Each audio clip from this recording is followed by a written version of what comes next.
Good night, everyone.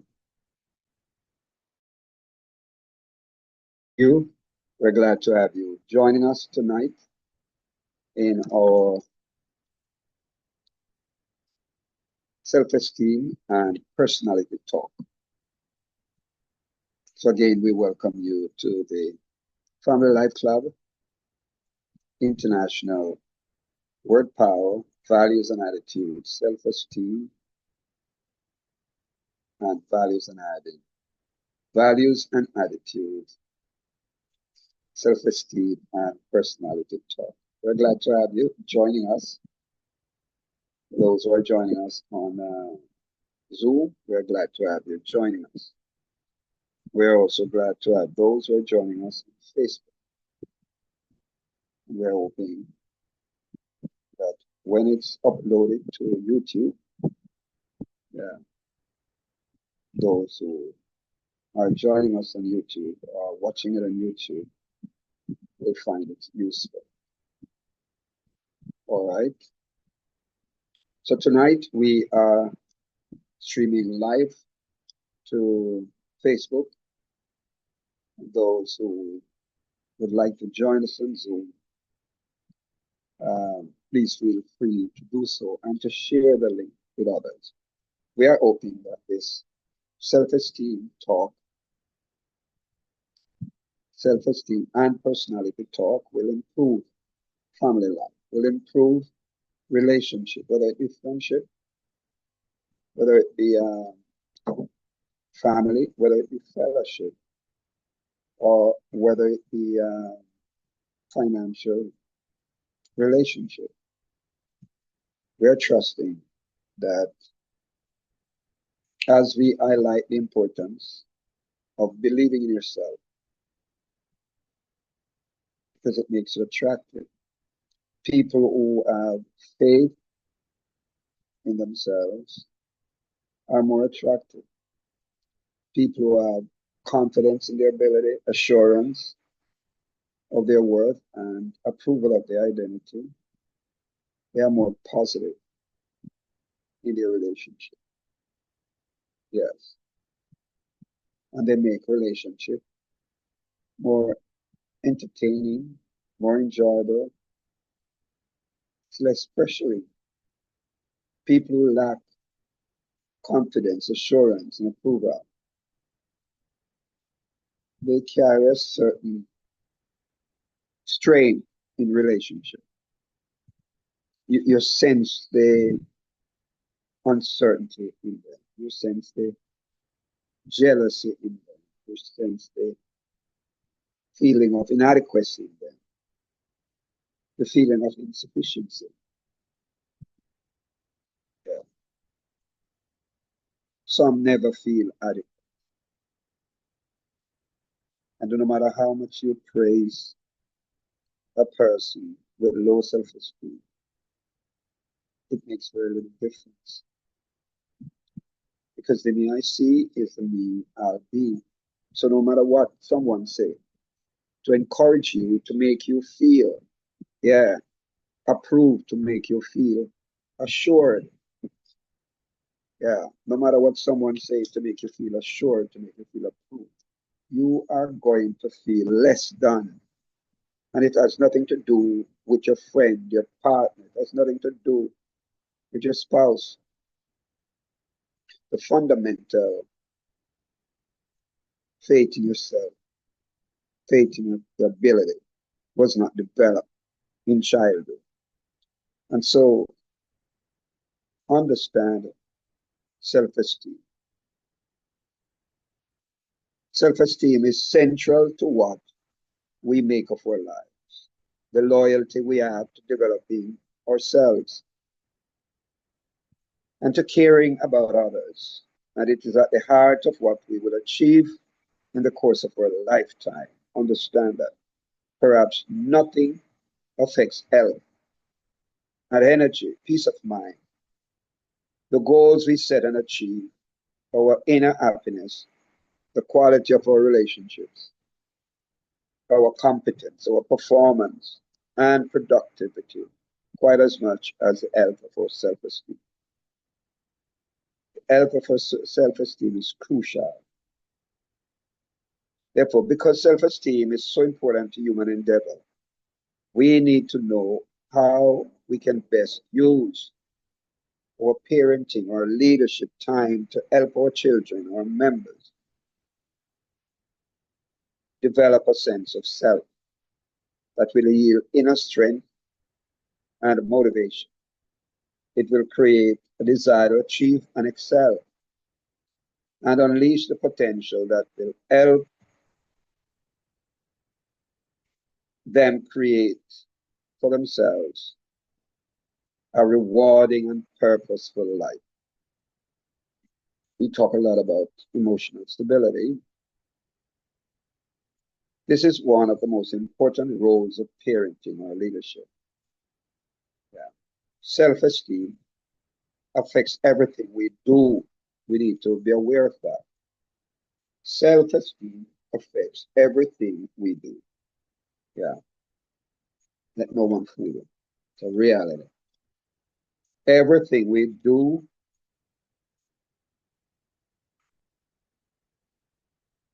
is impacted by our self-esteem or emotional status.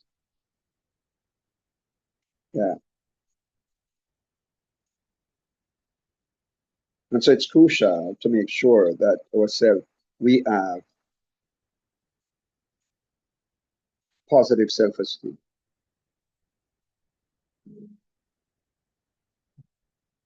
The best, we're now talking about parenting and child, parent and child. Or before we talk about parenting and child, because when we're doing parenting and child, we will talk about that aspect. How parents can build positive self-esteem in their children. But in trying to define self-esteem, self-esteem is a composite picture of perceived self-value. Let me repeat that. Self-esteem is a composite picture of perceived self-value. It's the disposition to experience yourself as worthy of happiness, yeah, worthy of health, worthy of wellness, respect, friendship, love, achievement, and success. If you don't feel worthy of happiness, if you don't feel worthy of respect, no matter how someone respects you, you're not going to appreciate it. You're not going to even comprehend the value of it. If you see yourself low, and no matter how somebody describe you at this height, yeah, it's not going to make any difference. You have to have something within you, confidence in your ability, assurance of your worth, and approval of your identity. I want to talk to you. I know, yes.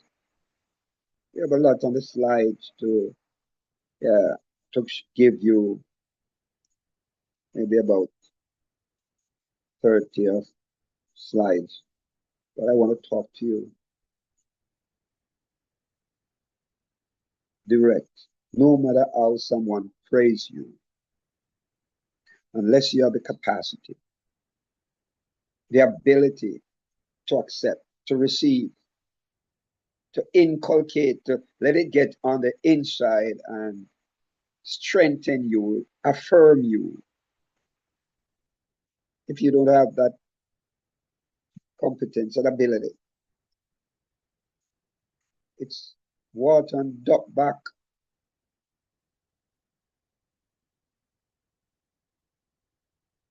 You're not going to feel settled. And if you go into the Bible to get a reference, the life of Saul is a clear example. Saul suffered from poor self-esteem, low self-esteem.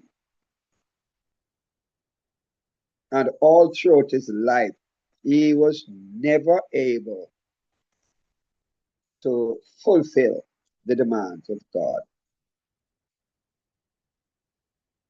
Yeah, that low self-esteem drive him into doing strange things and eventually drive him into being possessed with the spirit of jealousy, chasing David all over town. David, who was trying his best to uh, protect Saul, but the low self-esteem that is in Saul caused him not to be able to appreciate the goodness of David, appreciate the kindness of David, appreciate the protective care of David. He wasn't able to appreciate it.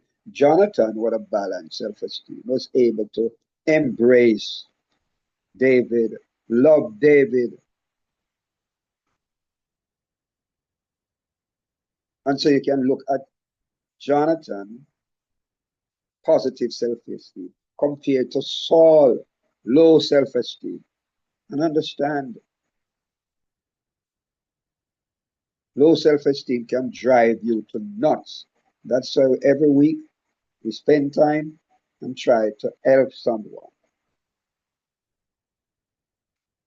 someone personally or help someone as a parent, how to um, raise your children with positive self-esteem.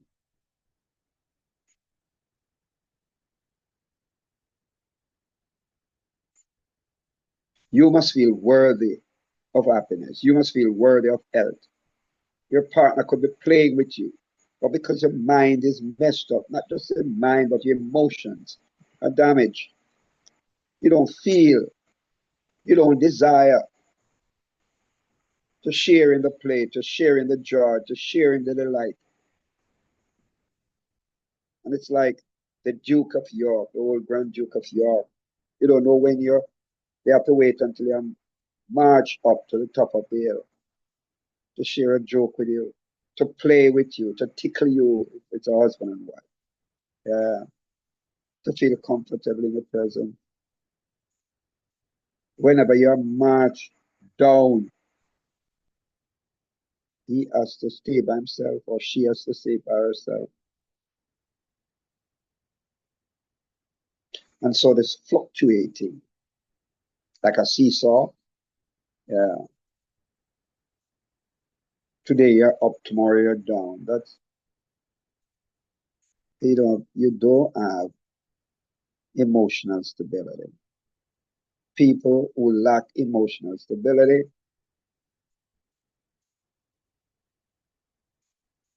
they can be dangerous. Can be dangerous. Very loving, it can be very spiteful as well. I don't know. We see how jealousy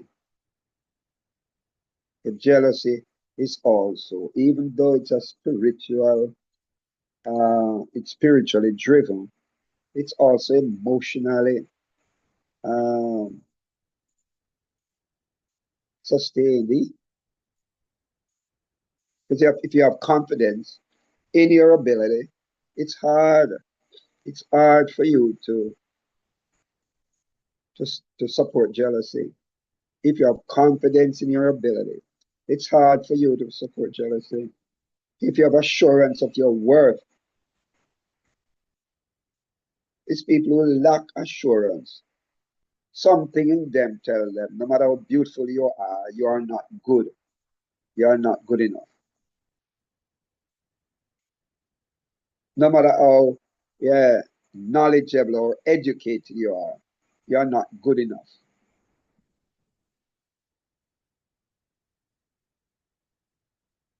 And so they could be beautiful and not assured. They could be knowledgeable and lack confidence. And so their identity is not approved of. Not by others, but by their own self. Yeah.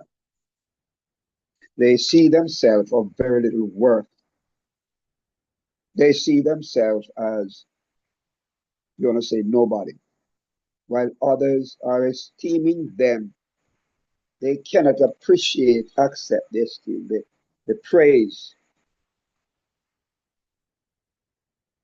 So someone could be running them down. Somebody could be crazy over them. If you're talking friendship, and yet still they can't appreciate it. It's a sad story. We understand, and that is why we are developing. We have been carrying this program for maybe 2 years now, but not many people want to talk about it. Not many people want to talk about it.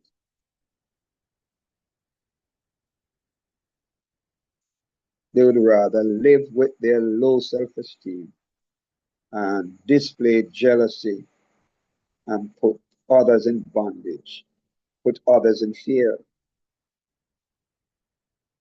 You know, deal with your lacking, your inadequacy, deal with it.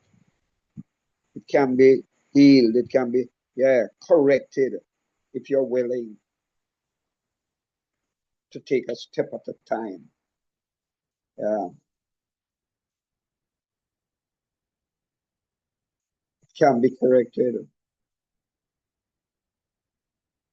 You can reprogram yourself if you're willing. Yeah, you can tell yourself, yeah, tell yourself, yeah, tell yourself the positive things and let it get inside of your psyche and change your action or your reaction, whichever. Change your thinking, change your behavior. You can change. With God's help, you can change. Father, help such a one to believe in their ability to change, believe in their capacity to change. Believe, Almighty God, that life can be more, I want to use the word, refreshing if they are willing to change. Heal such a one. Remove the doubt, remove the fear, and remove the mistrust if we're looking at the Eric Erickson stages of psychosocial development. Remove the mistrust, remove the shame and doubt, God, or the identity diffusion that they develop in adolescence. Remove God. Remove God. The isolation that they might have developed, yeah, in their young adult life. Whatever God, because as we try to link God, emotional instability with psychosocial, the negatives of psychosocial development. Father, they can be healed, they can be helped if they are willing to bear with themselves, if they are willing, oh God, to trust others. Because when your esteem is low, it's hard to trust others. It's hard to trust yourself. It's more to trust them. Help as we go through this program that somebody will be helped. Somebody will be helped. We look to you. We give you thanks in Jesus' name. Amen. We're hoping that somebody will be helped as we go through tonight's program. All right.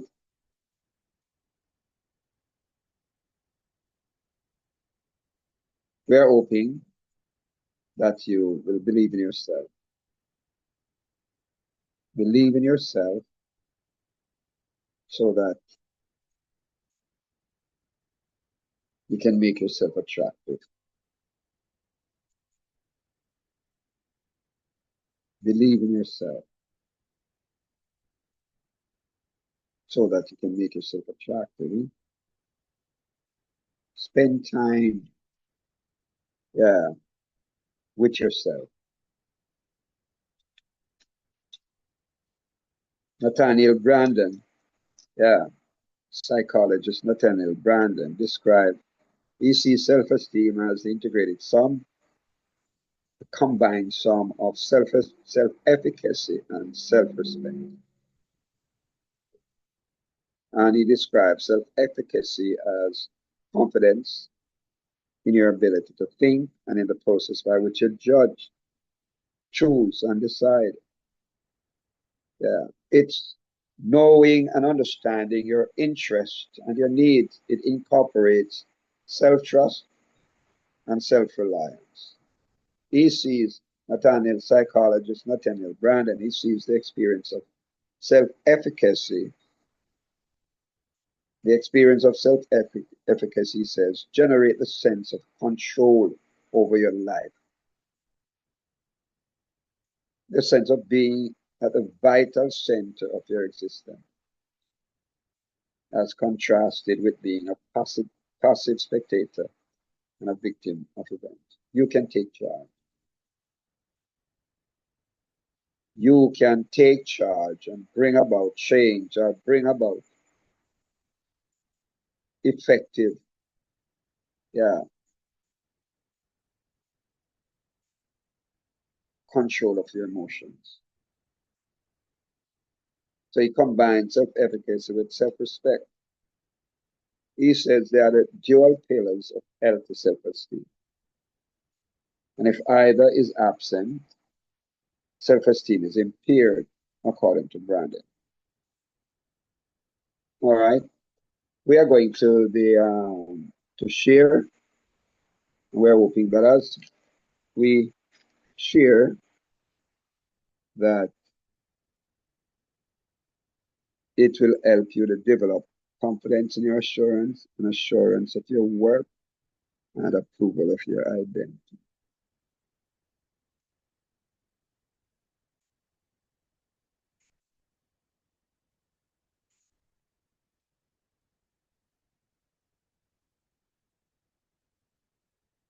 All right, so we say, believe in yourself. It makes you attractive. And we are dealing with part 4. Believe in yourself.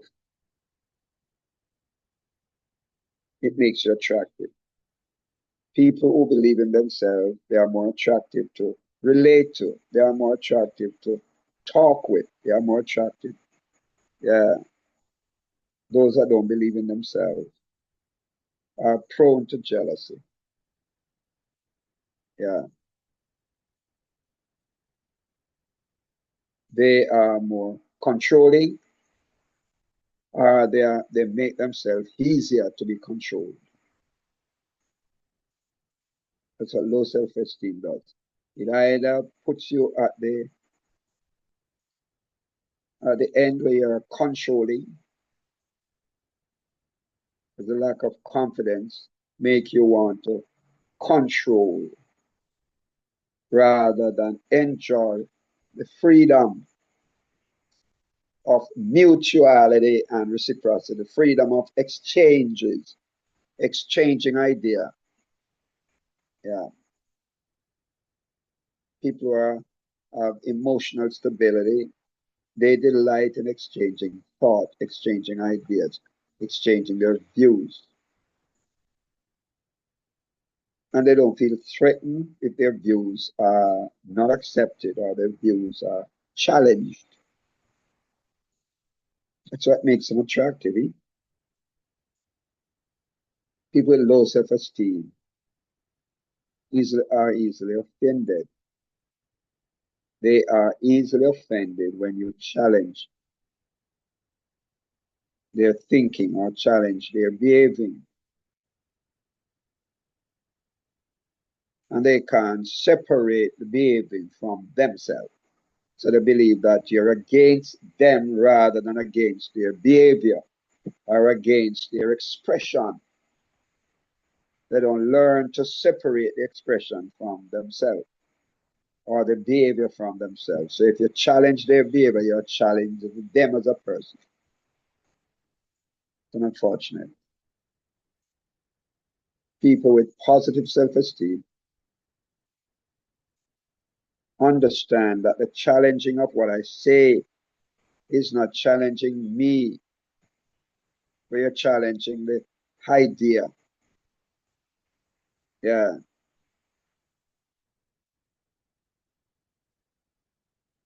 And so they make provision for challenging. In fact, when I used to do seminars and retreats at camps or even in churches, I always open my seminar or my retreat with the thought, feel free to challenge everything that I say. It makes me better. It makes me better when I'm able to defend, yeah, intelligently defend the concept, the ideas. Challenge me on anything, but make sure that you have the right perspective or you have a proper perspective. Because we're going to argue it out. See? Yeah. Low self-esteem, self-esteem cannot take challenges.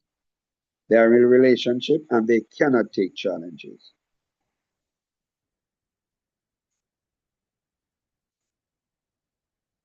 because they see the challenge as challenging them as a person, and they don't see that it's the idea you're challenging, or the behavior you're challenging. They believe you're challenging the person, me.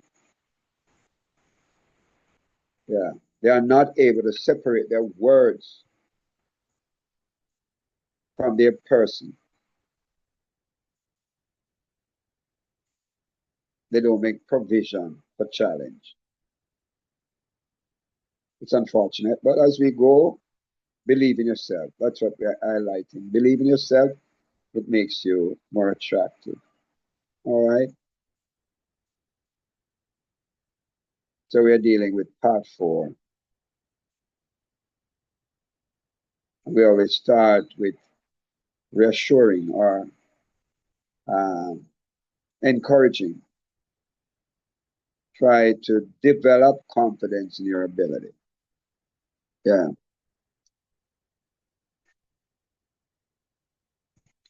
Confidence in your ability to relate to people. Confidence in your ability to express yourself. Confidence in your ability, yeah,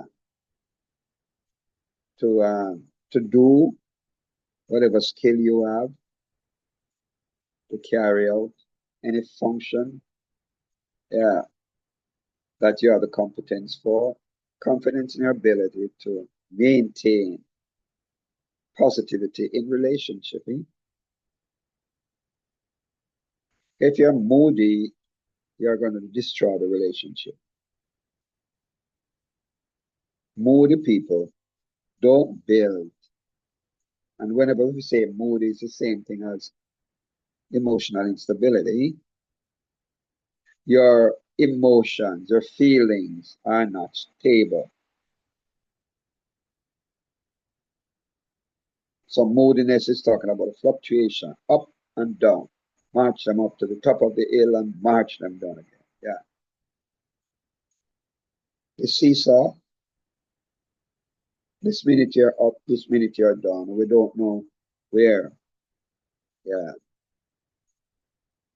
you're going to be the next minute. Because sometimes you don't even like your own company.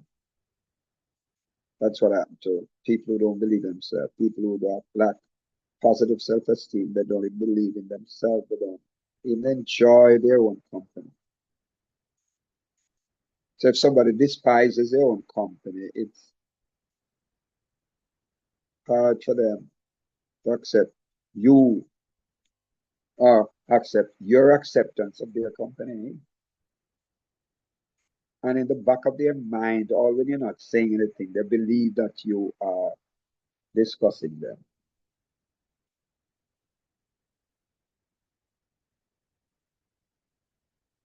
They believe you are discussing them, or when you have not said anything,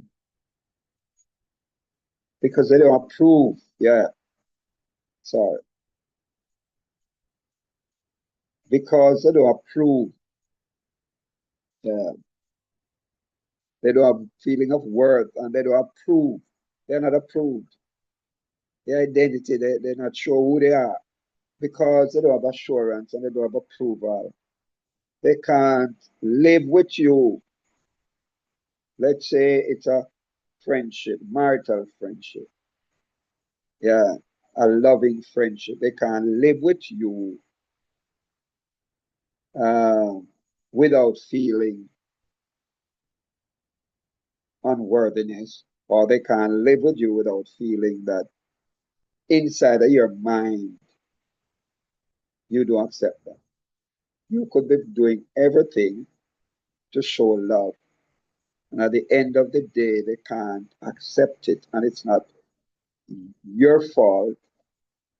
It's just that there's something in them that was damaged from their childhood that was not reinforced.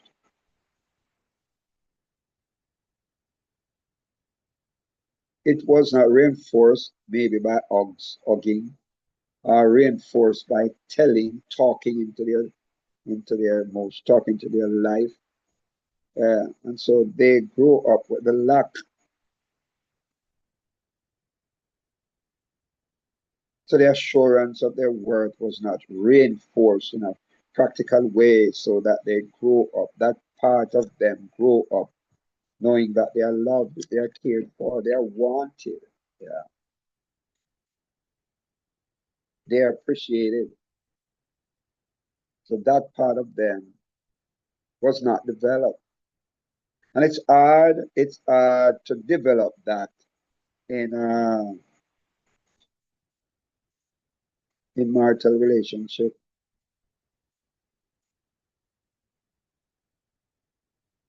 Yeah.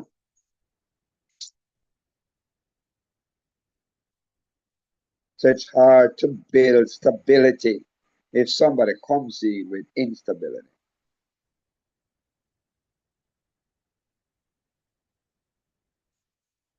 It's not easy. It's might be lesser if they are willing to change. If they recognize that they have this weakness, emotional weakness, and they are willing to change.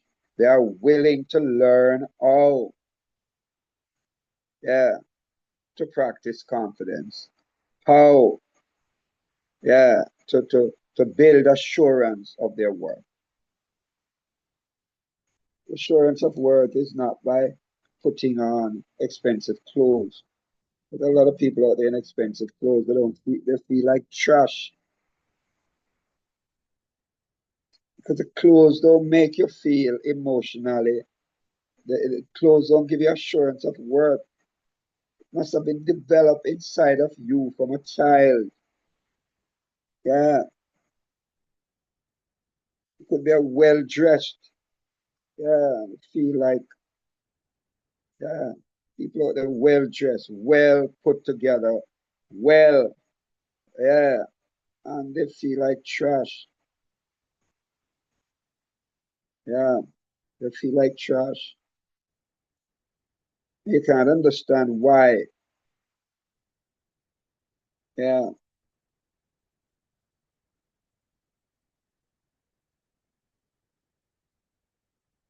and so therefore it's important that there be a willingness in the person. If the person is willing to change, willing, and every time you feel less than, share it. And the person would ask, why do you feel less than? Why can't you appreciate the hug? Why can't you appreciate the smile? Why can't you appreciate? Yeah, the laughter. Why can't you? And you go through a process. Something might have been said when the person was a child. Move from here. Yeah, and classify the person. And that classification stays in the person's mind. And no matter even if them go through and get them doctorate, them still feel say, you know, nothing. Because the acceptance wasn't placed in them from a child. So the education and improvement will sometimes not heal the emotional inadequacy. And people need to realize that sometimes people, in order to in order to heal their emotional lack, they spend time and develop their mental capacity.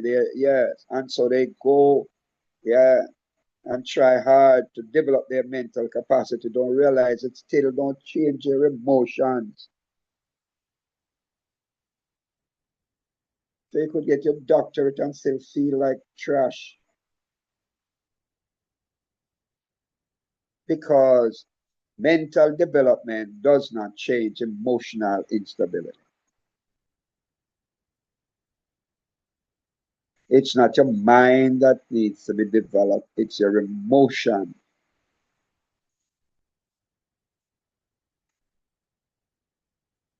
The me I see is the me I'll be. No matter where or how much education you have in your head, the me I see. There are a lot of people out there well educated and they're acting like trash.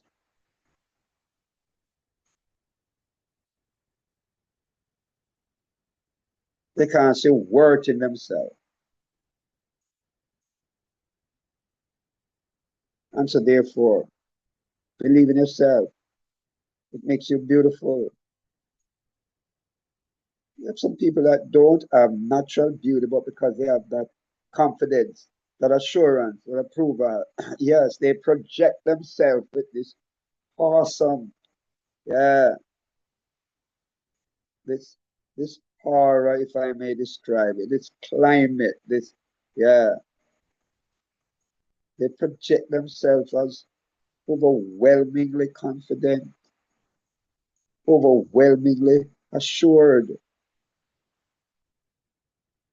and sometimes they don't have half what the doctor have, or half what the other person have, but because they have the emotional competence, they are better able to enjoy a relationship. They are better able to share a relationship. So reality, I'm telling you, let's move on.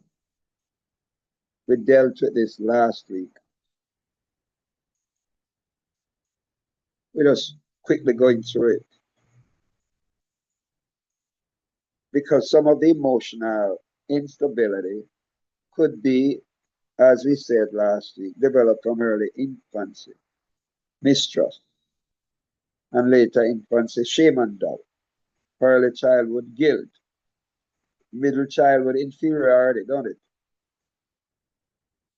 Yeah.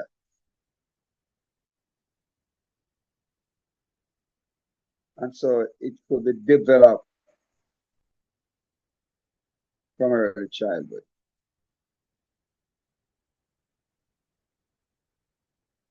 And so when you become an adult now, yeah,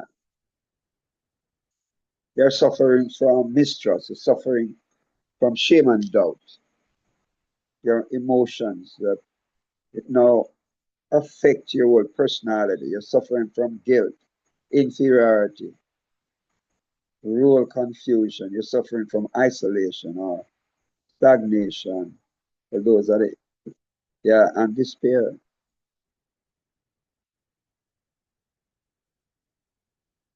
And so there's a lot of negatives. You might be beautiful, very beautiful. Yeah, like this woman.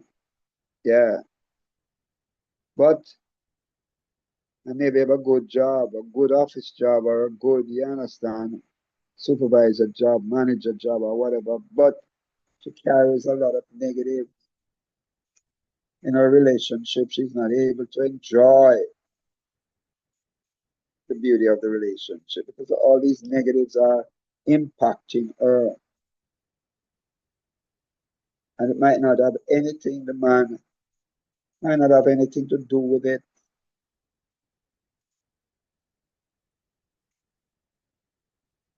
Or he might said something simple and she take it out of, yeah, throw it out of focus, if I may put that way, using a picture term, a photographic term.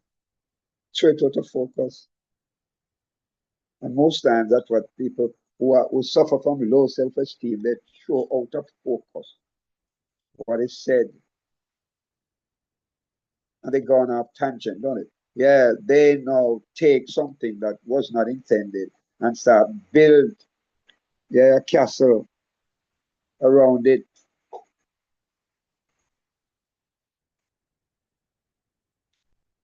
And so therefore these negatives can undermine relationship.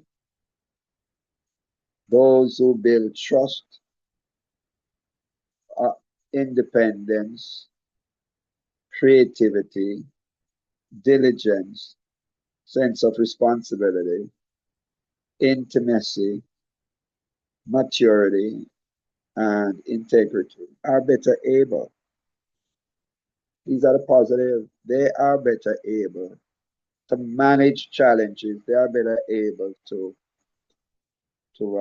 cope, and they are better able to also separate, yeah, the the words from the person.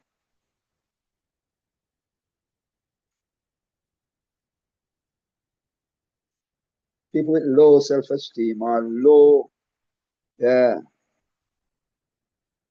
views cannot separate the words said from the person. Yeah. So they can't discuss ideas without getting personal. That's an unfortunate situation. And so think about you are mistrust marrying to Mr. Mistrust. Yeah. If you go cross, it's unbalanced. Yeah. If the positive married to the negative, he or she has to make provision. Because everything you say, guilt is going to come into it. Everything you do, inferiority is going to come into it. Whatever you say, confusion is going to come into it. It's part of their whole frame, isolation, and every little thing that comes up in the relationship, isolation comes. So you can't enjoy intimacy in this with this person. Because yeah, if you ever say something that they don't understand or they believe that you're throwing words or believe that you're saying, yeah, you're classing them in a negative way. Yeah. The next thing is isolate you. Because they grow up with isolation. So it's part of their strategy, it's part of their build. How they were built. So you go in with friendliness, you go in with an attitude to build intimacy. They come into the relationship, any little thing that happens is isolation. Yeah. So if you misunderstand or if he misunderstand what you've said, they sleep in different rooms. But they don't come down easily. They do not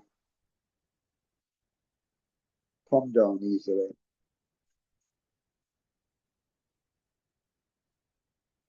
And so it's a serious thing, right? You have to be careful where you go across. Yeah.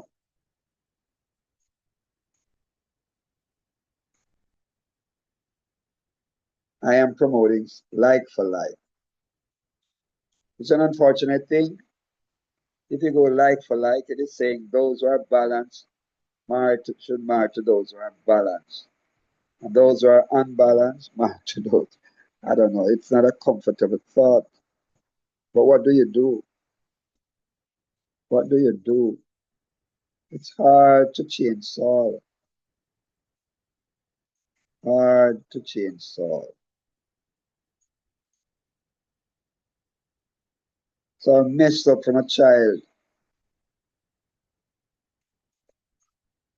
When they were on his coronation day, they couldn't find him. He's hiding behind stuff. That's how the Bible describes it. He never had no confidence in himself. Him just taller than the rest and he's handsome than more than others. But him lack confidence and ability, assurance of worth, and approval of identity. Saul was a misfit. He's an emotional misfit. And him end up being a royal misfit. And so therefore, unless people are healed,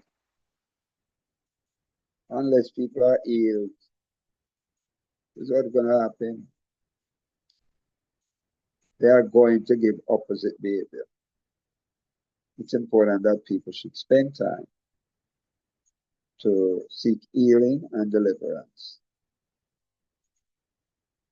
When two positive come together, it's one of the most beautiful experience. Two positive self-esteem. Yeah. They are better able to enjoy one another. So that's where stability is. Stability is too positive. Ability to speak to positive. So when two stable persons come together, yeah, the sky is the limit. Both of them come with trust. Both of them come with autonomy. Both of them come with initiative. Both of them come with industry. Both of them come with responsibility. Both of them come with intimacy. Both of them come sense of maturity and sense of integrity. That's what you want. You want, as they say, a psychosocially developed partner.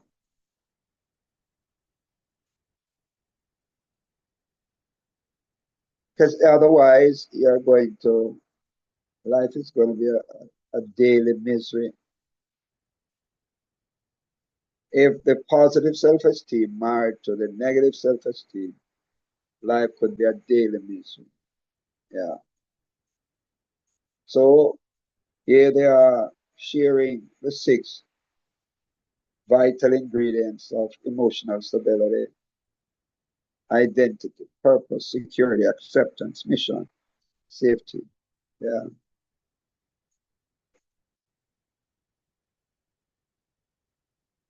And so therefore, and here they are sharing the 8 positive psychosocial development, yeah, that Eric Erickson postulate, or I mean promote. Eh?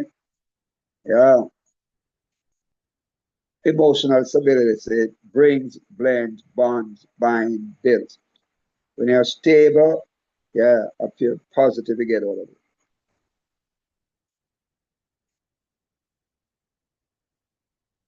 And so therefore, this is really going back to what parents should do in building uh, identity, purpose, mission, competence, belonging, and safety in their children.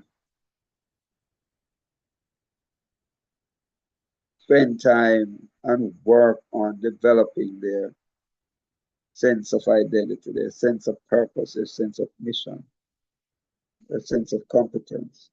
Spend time. And this is Esther and what she's saying. She's reinforcing the need for us to believe in ourselves in order to bring out the 6 ingredients of emotional stability.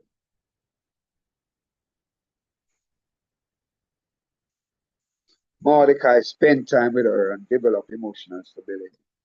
Her mother and father died when she was young, but Mordecai, her uncle, spent time and developed emotional stability in Esther.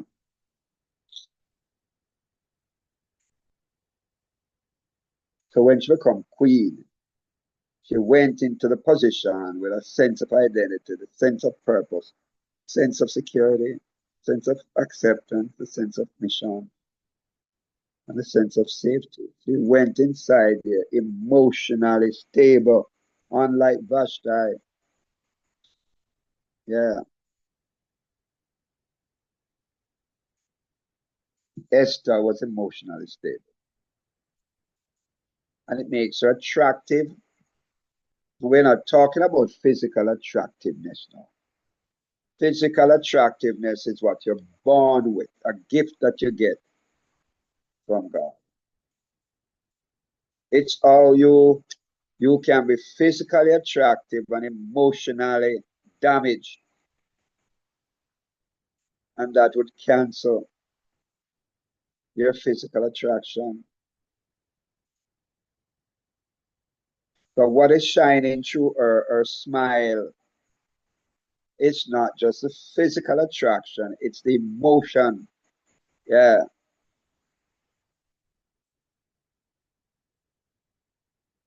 People who are emotionally unstable don't give effective smile, or they don't give influential smile. They are not sure. Their smile tells you, I'm not sure about myself. Yeah. They don't have that confident smile.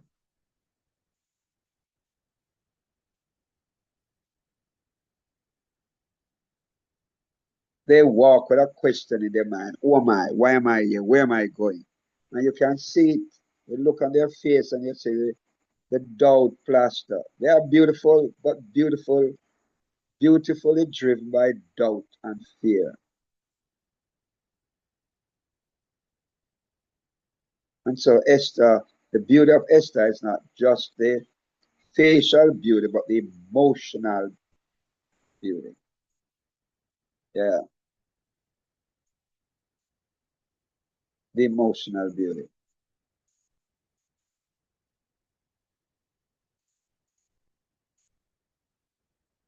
And a lot of people have physical beauty, but no emotional beauty. After a while, the physical beauty don't have much value. And after a while, you can't enjoy the physical beauty because the emotions are damaged. And damaged emotion can't build lasting relationship. Can't build lasting relationship. Let me emphasize that. Damaged emotion. You say one thing and they interpret it the opposite. And that could damage the conversation, the communication, the interest for a long while. I don't know. I just feel like highlighting that her smile might not have anything to do with her physical beauty, but with her emotional beauty. And you can sense when people are emotionally beautiful, yeah, emotionally stable. Yeah, their smile is more genuine.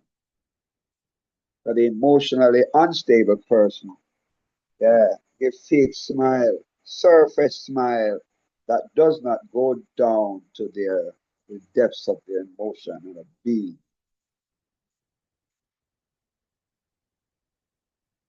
When the company sent me to England, to Kenya, and then back to England, I spent 2 weeks in England, 6 weeks in Kenya, 2 weeks in England. The first day I walked up to collect my lunch, so that's the system that they have. What do they call it? Buffet serve? I don't know.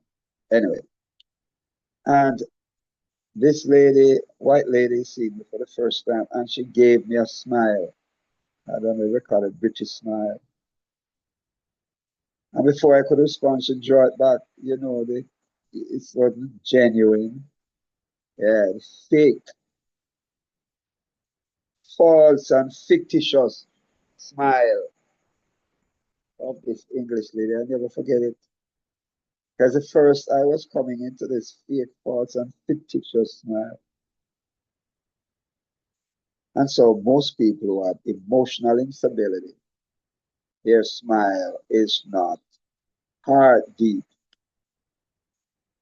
It's surface and tend to be fake, false, and fictitious. But you look at it and you say it's a heart depth smile, an emotionally stable smile. Yeah. So we are promoting, yeah, believe in yourself. It will make you more attractive. If you don't believe in yourself, it it takes away from your attractiveness. So let's say you are the most beautiful physically, but because you lack emotional stability, it extract, take away, deprive, remove. Yeah, remove. There's no glow and there's no flow. If I may put it that way, I don't know.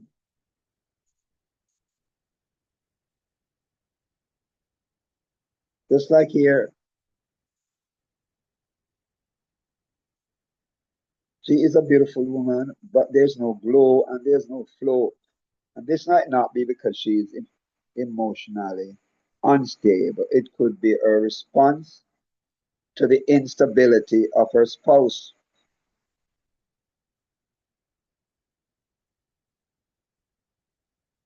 or the lack of faithfulness of her spouse, and she's now contemplating whether she must put up. She is probably a positive self-esteem person marrying to a negative self-esteem person. Okay, you can look on his face and you can see from the autofocus picture that they give of him. But he doesn't have stability. I don't know. Maybe judging him too quickly. But you can look on this facial response. And she's wondering, how long will I have to put up with this thing? How long will I have to live? I have to live all my life. Yeah, so sometimes you have to walk away, don't you? Sometimes you have to walk away because some damaged emotions might take years to be corrected. He's contemplating whether or not to move out, to move away. How long must I put up with this emotional instability? Or how long must I put up with this uncertainty, the lack of confidence, the lack of assurance, the lack of worth? I don't know. She has to decide. Aimlessness is creeping in the relationship. Confusion is creeping in. Failure is creeping. Insecurity is creeping in. The feeling of rejection.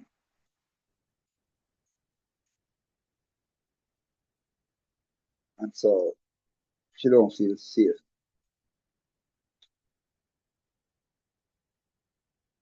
She don't feel emotionally safe in the relationship.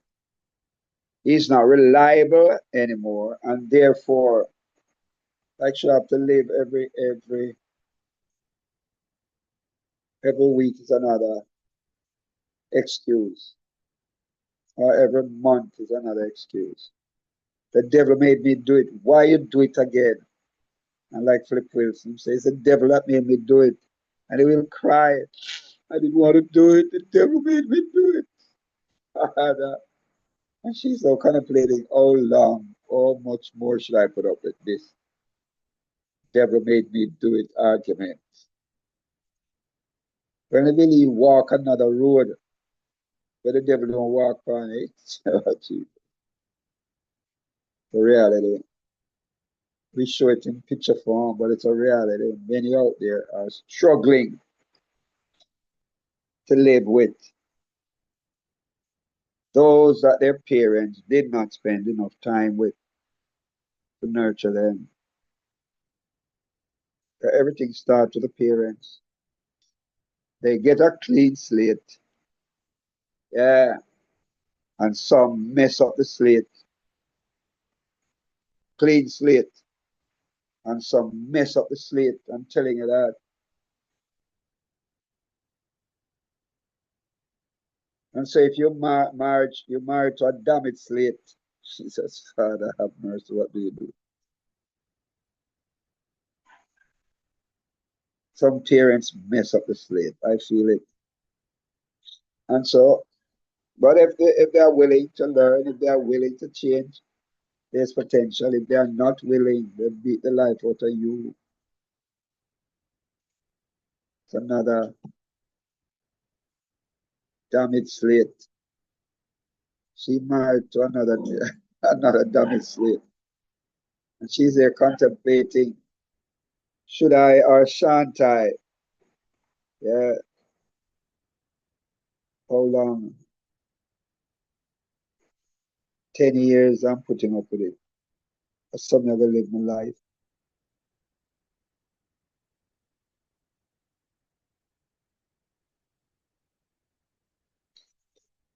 Yeah, she's next to tears, don't it? Can see the tears.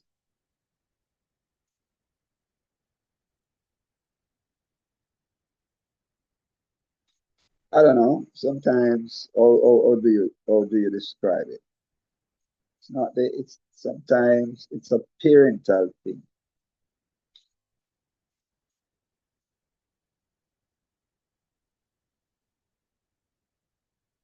It's a parental thing.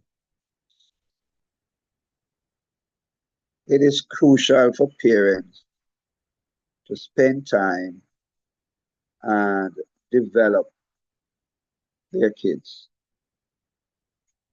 Spend time and develop their kids. It's crucial.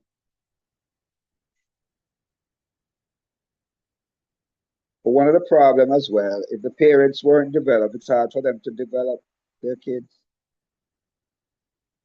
The government is now trying to develop parental counseling system, but I am not sure if they're doing a good job. I hope they're hearing me.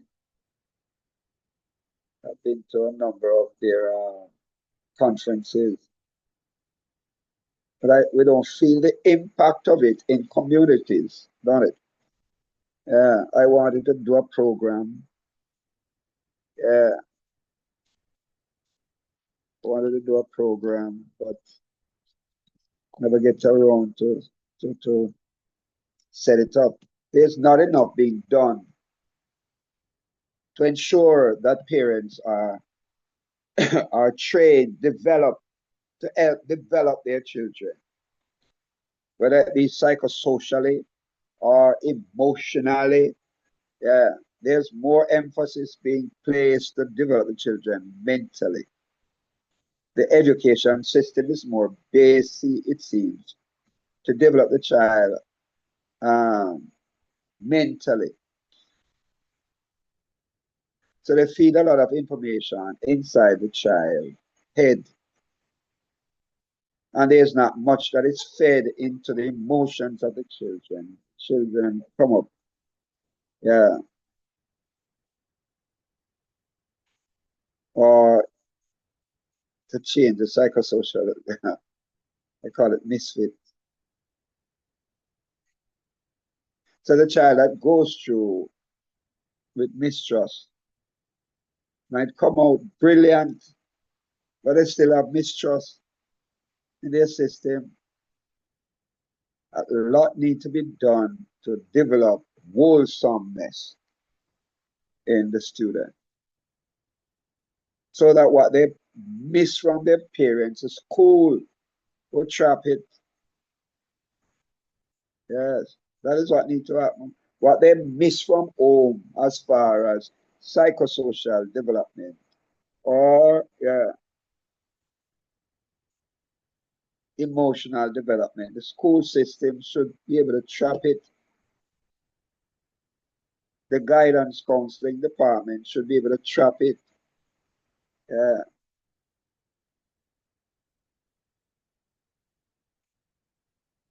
it's a sad situation.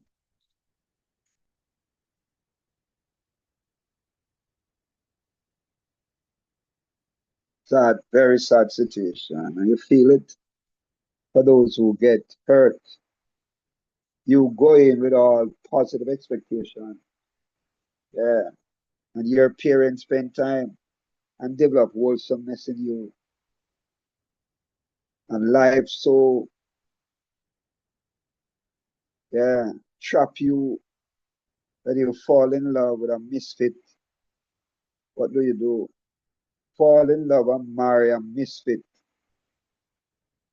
So you have to now live with the mistrust. You have to live with the shame and doubt, the guilt, the inferiority, the identity diffusion. It's not easy.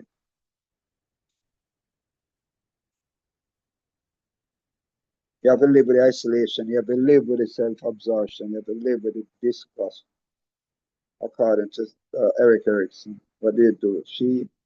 She married a misfit.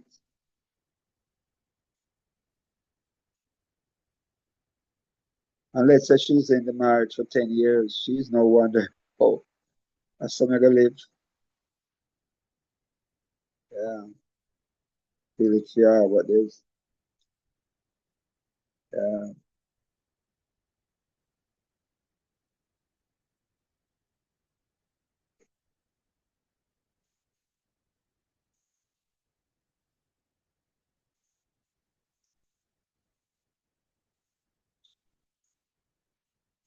This is highlighting open communication between husband and wife. When persons have what is open communication is what they, let's say the wife is asking her husband. When persons have easy access to share thought, when persons have trust in each other to share their experiences, their thoughts, their feelings and desire, when the climate to talk is created and maintained regardless of subject matter discussed, when the environment provides for privacy, the flow of informational interaction, open communication.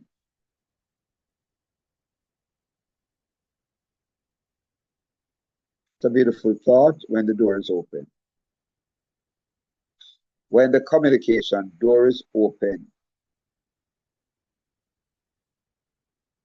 and partners, friends can walk in and talk out.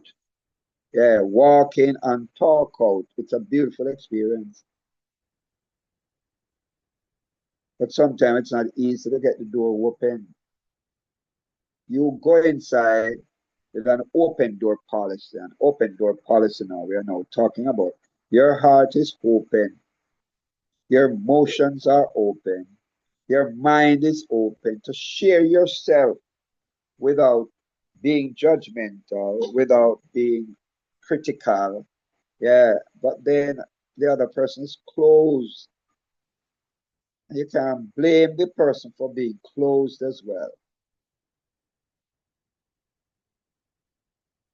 Because that person might have grown up in an environment where they're abused, misused, refused. And so they grow up, shut up your mouth, must be seen and not heard. So they develop a closed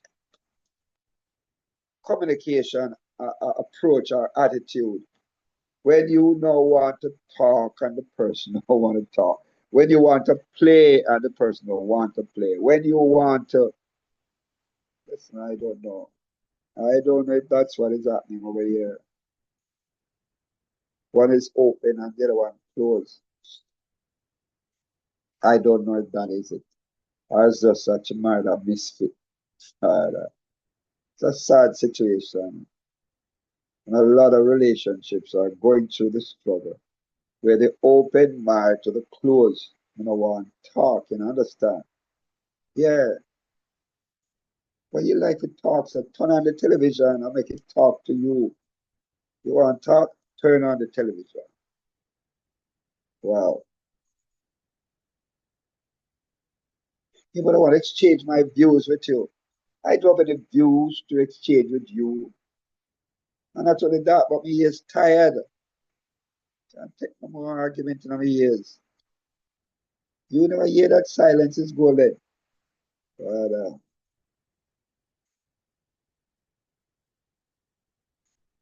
and so the children grow up saying, Mommy and Daddy spending silence, their golden silence, they are enriched by silence. And they've come up silent as well. And they've got married somebody that want to talk. And I said, my mother and father never talk. So why you want to talk? We grew up in a silence, and that is a silence is golden.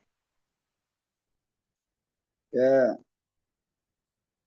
And so why you want to talk? Ah, it's a serious situation. You really need emotional stability to grow. No, not about to fool you.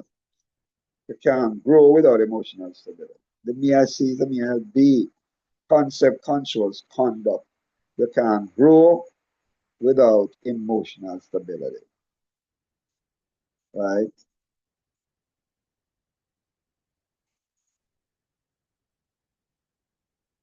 How important it is to protect open communication. I don't know, open communication guarantees togetherness.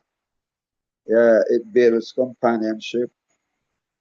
All these are nice sounding words. It keeps the love pure and the relationship peaceful.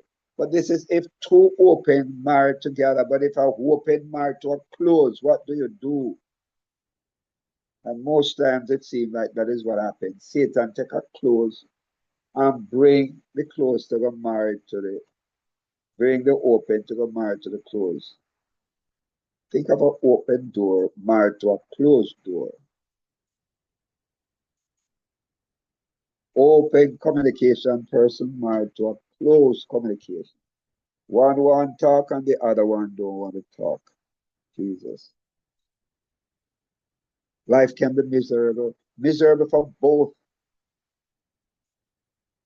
It keeps the love pure and the relationship peaceful. If both are open. Open communication helps to reinforce importance. As we talk, we share ourselves and we share what we don't like and we share what we like. Yeah, what I admire about you and what you I do admire about you, and you do the same thing. And so we exchange and we try to improve. We try to improve where the admiration lack, and we try to reinforce where the admiration is. Uh, if you don't have open communication, you're not going to know your fault because sometimes it's hard for us to see our own fault. It's our spouse is able, but if the spouse is not a talking spouse, yeah, they have been cooking the meat that way and they don't like it, but they're not the talking. And when it does talk, it will always catch a fire in the sense that communication, yeah, globe, you don't want that. Open communication provides liberty to care and to care with details. See? So open communication keeps the relationship alive. When you are silent, when you're dumb in the sense that you're not talking to one another, it's hard for each to know whether they are still loved because it's the interaction that reinforces our love. The lack of interaction, yeah, could show that love is waning. The more we interact with one another, yeah, we we grow into one another, we build up one another. It's the more the love grows. I am becoming you and you are becoming me, and the interaction is helping the two to become one as God intended. But I have to talk. I don't want to talk. Can we read together? I'm not the reading type. Father, you want us to pray together? No, I want to talk to God. I want to tell him privately. Oh God. And there's nothing to do together because one is open and the other one is closed. One don't want to share his hurts and his feeling. And even if he's dissatisfied with the meal, you understand? Him drink it, eat it, and go outside and spit it out. Father, have mercy on the open closed relationship. A lot of people are in that open closed relationship. Open one end and close the other end. Yeah, it's still part of the emotional instability we are talking about, But only that they express it in being close, in close communication. Love needs emotional stability to grow.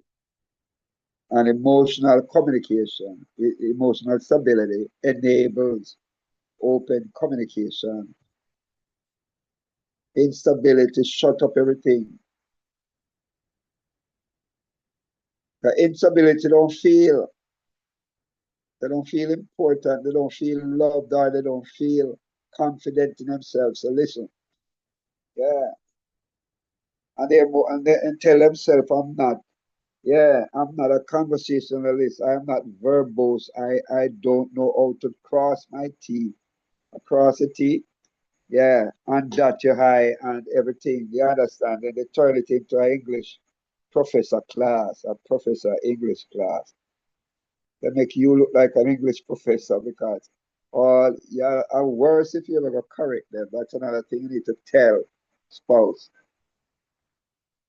If you're married to somebody who's always talking in the past tense, and you have to interpret that it's a present tense and mean,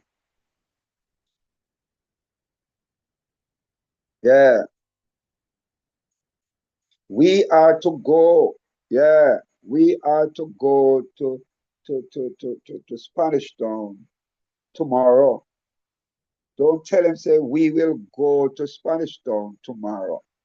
Understand what he's saying because he might not be ready for the correction. You go and say, we are going to Spanish Town tomorrow. And I'm saying, I tell you what, I don't feel like going. Somehow something just come inside of me. I don't feel like going. Why? You go correct that we are to go to Spanish Town tomorrow. And go tell him, but we will be going to Spanish Town. You just damage the trip, destroy the trip, cancel the trip. You have to understand close communication will make mistake and you have to interpret what they mean. You walk around dotting all the I's and crossing all the T's after a while, silence is going to be golden in your relationship. And I'm not ready. They're not. And so they open up the tread cautiously. Father, have mercy on me. Catholics say I've sinned. Yeah. Why is open communication the most important relationship? Why is because it contributes to all relational activities. Without open communication, we would lack understanding of how to effectively function. Open communication is like a bridge over troubled waters. It provides security and safety to its users. All relational activities depend upon open communication because it gives strength, stability, and success. All right, reality. Open communication is important. That's all I want to emphasize, right?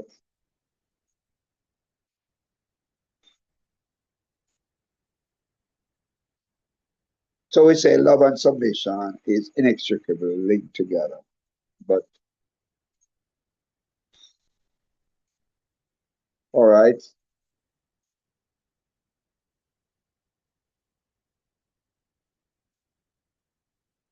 All we're emphasizing is that love needs emotional stability to grow. No matter how in love you love somebody, and if they are unstable, it's hard for your love to develop. I feel like you have made a mistake, don't it? You fall in love with somebody that is emotionally unstable.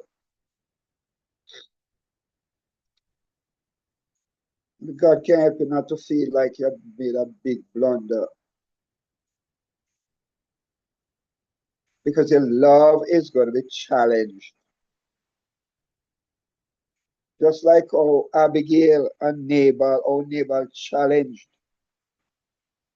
Yeah, Abigail love. She had to put up with a whole of hellish behavior, undesirable behavior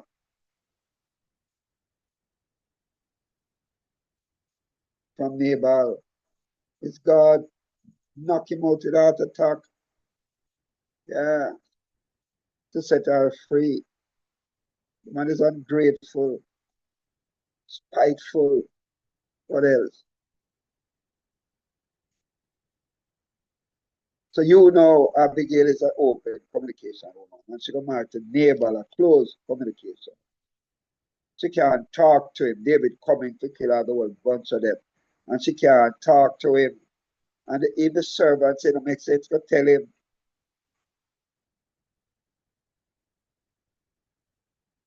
stupidity, make him care, block him from understanding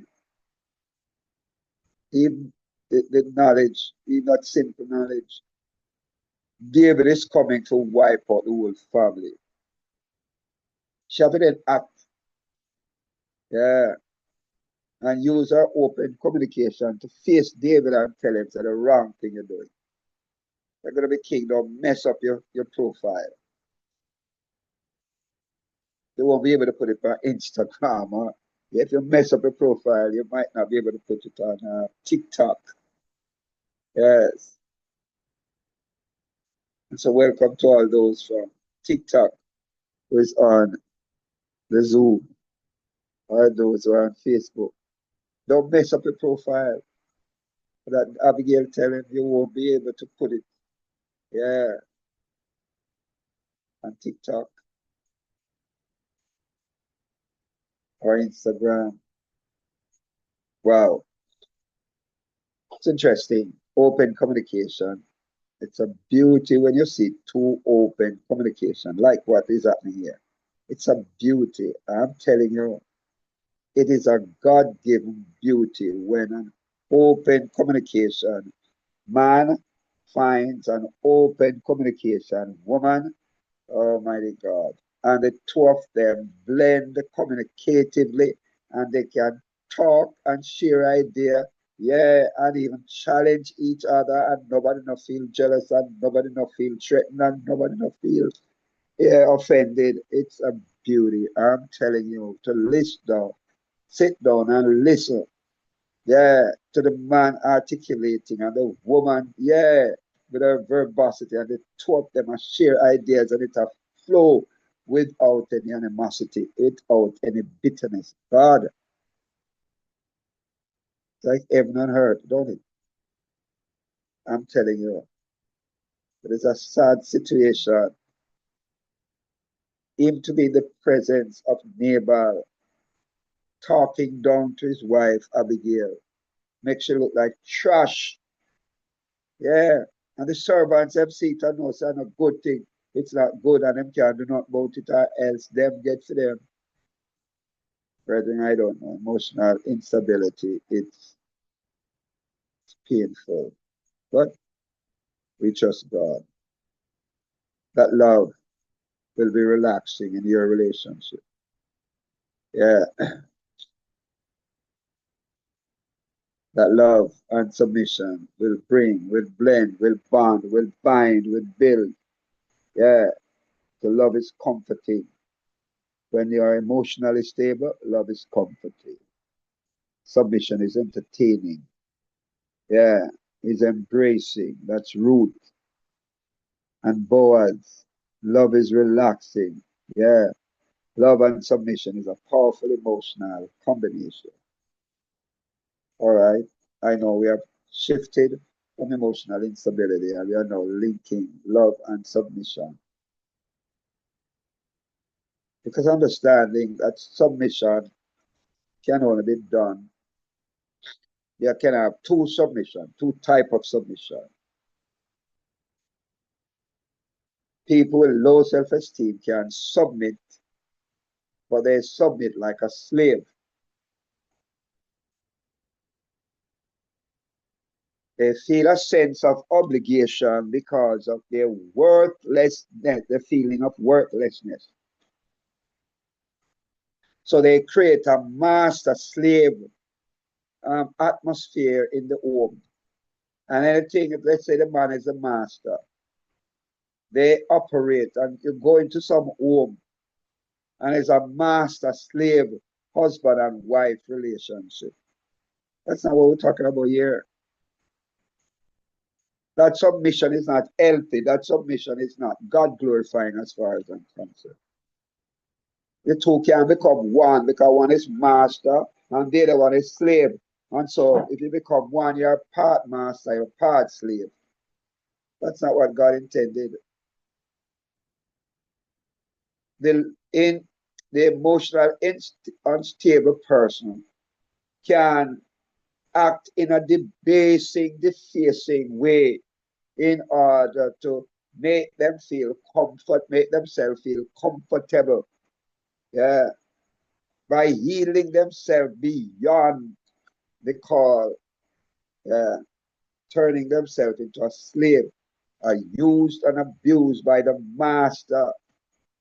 That's not the submission we are talking about. We are talking about the submission where both appreciate each other, respect each other, and give themselves over to the other for the benefit of each other, for the benefit of themselves together. That's what we're talking about. And a lot of relationships that are going on now. Submission, yeah, negative submission. So I've just described the last part there as positive submission. You consciously surrender yourself to one another, the man to the woman and the woman to the man, and none feel inferior and none feel superior. And you share your ideas and you enjoy the flow, the communicative flow of information between you both. And those the children in the presence would rejoice, yeah, to see the communication, the ease of communication that exists between mommy and daddy. The master slave thing is abusive, undermining the value, the worth of the other. It's like what Delilah did to Samson. Debase him. You then undermine the free will expression of Samson. And there are a lot of people out there. They have to cut off your locks, yeah, to bring you to the size where they want to bring you. And some men capitalize on that. And some men also, I may say, delight in marrying people who are of low self-esteem. That they capitalize on it and debase them and make them, yeah. And because they have low self-esteem, they can't see that they are being debased. They can't see that they are, yes, being used. Yeah, unfortunate. We have a open door behind them because that's a policy that we are promoting. It should be open communication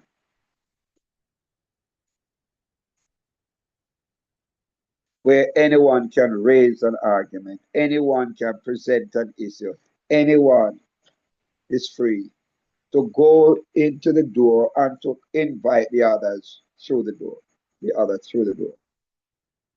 Submission is entertaining. Submission is not supposed to be inferior. Submission is a positive quality that the Holy Spirit enable in us and through us. It's not inferior. The submission should be comforting, it should be relaxing, it should be embracing, it should be entertaining. Yeah. The powerful emotional combination, love and submission. Remember that.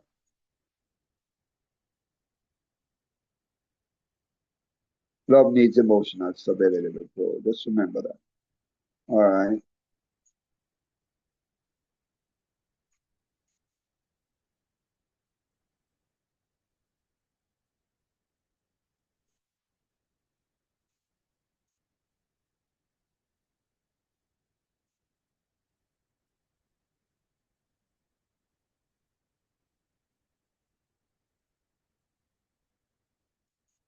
And so therefore, love needs emotional stability to grow. And we are saying that when love, yeah, is combined with emotional stability, it's able to bridge friendship and family. It is able to bring friends and family as it engage them. Yeah, it is able to blend friends and family as it envelops them. Remember that. And so when love combined with emotional stability, it bonds friends, it endears them, it binds friends, it embraces them, it builds friendship, it encourages them. When love combined with emotional stability, it blesses the friendship and it enriches the friendship. Remember that. It beautifies the friendship and it enlightens the friendship. So we are enlightening. So we need to make sure that love combined with emotional stability. If love is ever combined with emotional instability, it's a struggle. Love brightens friendship and educates friendship when love combines with emotional stability. It brands friendship and it emancipates friendship and it believes in friendship and it endorses friendship. Love will believe in one another when there's emotional instability. When there's emotional stability, love will believe in one another. When there's instability, shame and doubt come in, mistrust come in. Remember, we talked about that already. Fear come in, insecurity come in. Father, you feel rejected. But when love meets emotional stability, it grows, uh, strengthen one another. It causes you to experience newness, freshness, and sweetness. So there's a saying that God blesses us with emotional stability to build relationship, friendship, family, fellowship, and finances. So what we're doing, we are bringing, I want you to understand, we have shifted from just pure emotional stability or pure self-esteem display. We are now combining the interaction between genuine love and emotional stability. So we are saying that when you're coming together with your emotional stability and now you blend love into it. How if we go back, if we go back, when you blend love with emotional stability, it will bridge your friendship, bring your friendship. Yeah. Bring it from one stage to another stage, a growing, yeah, bring it in a developmental stage. That's what we're talking about. It engage you and cause you to develop. When love meets emotional stability, it blends the friendship. You have emotional stability, I have emotional stability. So what it does, it blends the friendship and it envelops us, cover us. You want to understand what we're saying? That's why it's important for you to spend time and develop emotional stability. Yeah, develop your emotional stability because when love get emotional stability that we are saying, this is what it can contribute in a family, contribute in a friendship, contribute. Yeah, it can bond your friendship. Yeah, It bonds your friendship. It endears you. Yeah, you can't endear. Love cannot endear somebody that is emotionally unstable. Why are you touching me? Why are you hugging me? Why are you hugging me for? Yeah, yeah. I don't want anybody to kiss me either. You understand? So there's no endearment. Emotional instability does not make provision for endearment. You get a one kiss, you give thanks and move on. Don't come back for another. That's emotional instability. Yeah. Emotional stability. When love meets emotional stability, all of these B's, you can take a screenshot and show it to your partner and tell them that when love meets emotional stability, it grows. Because it bridges friendship, it brings friendship, it blends friendship, it bonds friendship, it binds friendship, it builds friendship. Yeah, it blesses friendship, it beautifies friendship, it brightens friendship, it brands friendship. Branding means that belong to one another. You have my stamp, me have your stamp, and yeah, you look like me, and me look like you. That's why they said when two people, yeah, are stable, they end up looking like one another. You look for a couple there, and then look like brother and sister. Because afterwards, you take the positivity from one another and become one another, if I may put it that way. The two become one.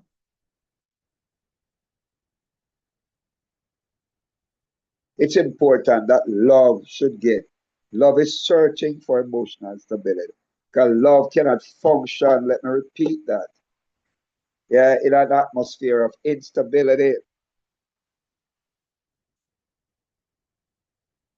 And go to, if you don't believe me, go to the Nabal and Abigail story. Go to the Vashti, yeah, and what's his name, the king, yeah. Go to that story in Esther, the Vashti story. Love needs stability, needs emotional stability to pour into so that it can brighten, it can brand, it can believe in that friend, endorse that friend, can endorse emotional instability. Nobody proudly go around and say, this is my emotionally unstable husband. Please meet my emotionally unstable husband. And whether they introduce him as emotionally unstable husband, it's as him opening mouths up. Yeah. See him have to keep his mouth shut for the whole of the time that the stranger is there. As him opening mouths up, the conflict coming. As him opening mouths up, stress that. As him opening mouths up. Yeah. Father, him start cuss her off in the presence of visitor because emotional instability don't pick when them do what them do or how them do what them do. The emotionally unstable. So I talk to David. David is there playing music to calm him, and the next thing is a javelin come. Jonathan I try calm Saul, and I tell him David is a good man.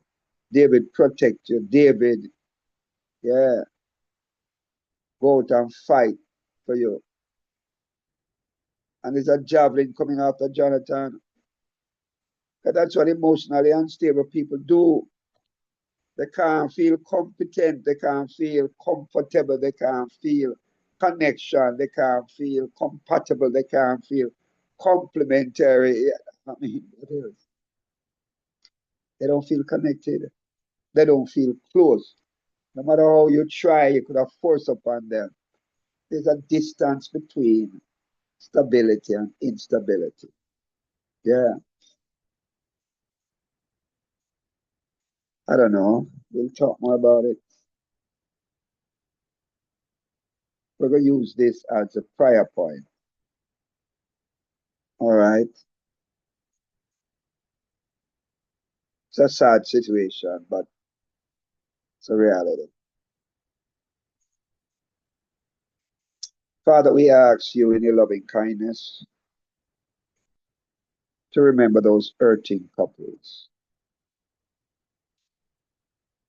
It might be just a picture we are showing God, but the reality is in many homes, many people that will listen to this program will feel that who are experiencing the reality will know the truth of what is being said. That they have to live with the emotional instability, the abuse, the misuse, and the refuse God, the insecurity, the fear, the rejection. We ask you, God, help. Let this program help somebody to move away from emotional instability, to move away, God, from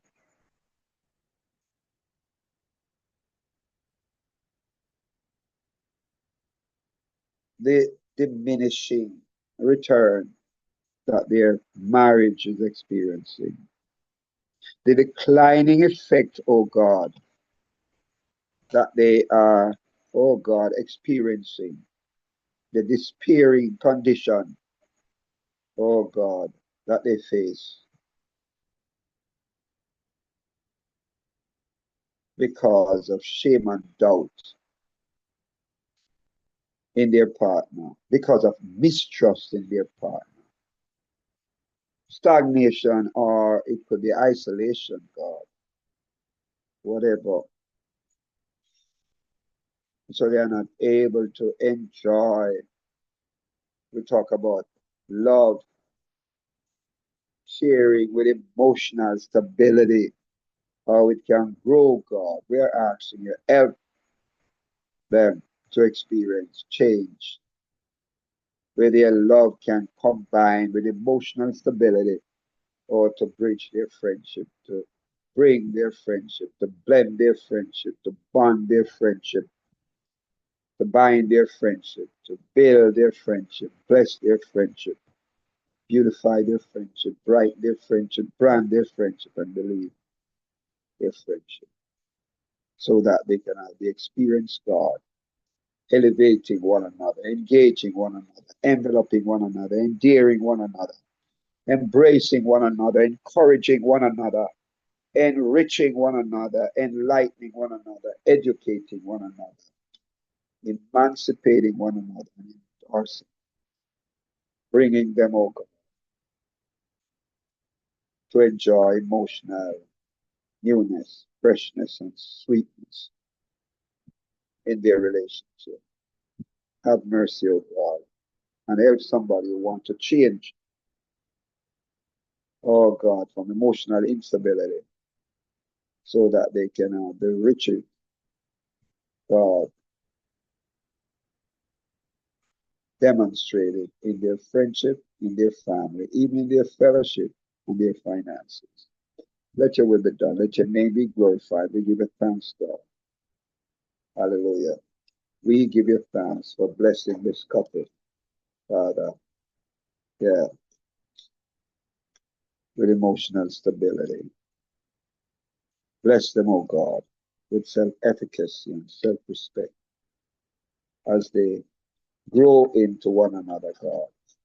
We are asking you, preserve them, O God, we pray. In Jesus' name, amen. Blessed be the name of the Lord. Praise God. We want to give our thanks for the privilege of being together. We want to give God thanks for the opportunity of sharing one with the other. We look forward to continue highlighting. Believe in yourself. It makes you more attractive.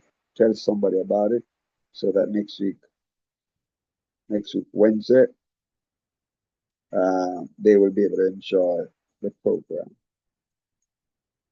They will understand the importance of the sense of physical safety, the importance of emotional security. They will understand the importance of, yeah, the sense of identity, the sense of belonging, the sense of competence, and the sense of mission. We look forward to having you tomorrow as we continue the quiz, the elimination quiz between Minister Pusey and Sister Jacqueline. The Lord bless you and keep you. The Lord let his face shine upon you and be gracious unto you. The Lord lift up the light of his countenance upon you and give you his peace. God bless you. Enjoy emotional stability. Enjoy love combined with emotional stability. God bless you. Thanks for coming. Thanks. See you tomorrow in Quiz Talk.